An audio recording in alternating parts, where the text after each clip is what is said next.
playing football, got the report of the Japanese attack, ran home, told my parents I was going to go join the Navy. Well, this didn't suit my mother too well. She proceeded to lock me down cellar. She figured at 15 years old I wasn't going anywhere.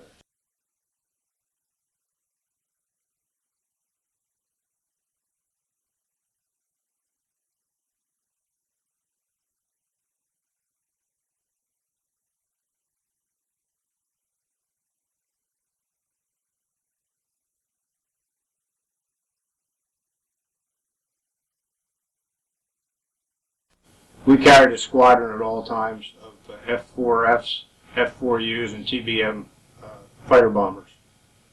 These were all they had at that time. There was no jets at that time. They were all piston-driven aircraft. I was the sight setter on a 5-inch 38 mounted gun on the fantail of the ship, of which we had two. They were the two biggest guns that we had aboard our ship. The only other armor that we carried were 40mm mounts on the flight deck and 20mm mounts on the flight deck. So our main firepower would have been the 5-inch 38.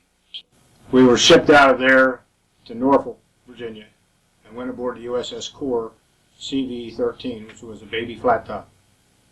Starting from there, we started cruising the North Atlantic on submarine patrol, basically on sub-patrol most of the time, and from time to time we would do convoy duty to England, and we did do a couple convoys to over into the Mediterranean.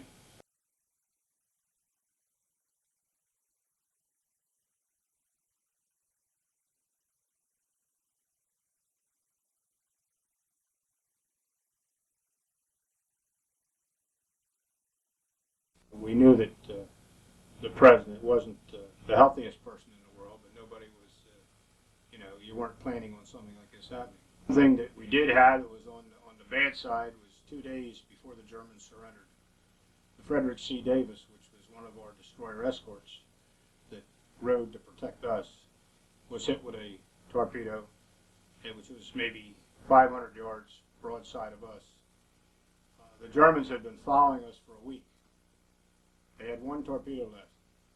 They couldn't get a shot at us because they kept us too well protected. So finally the skipper decided he'd take out one of the smaller ships, which is what he did. And it only stayed up a matter of minutes, and it was only 12 survivors of the whole crew, which we picked the survivors up. We also got the survivors from the submarine, and that's how we know what the story was, that they had been trailing us all this time.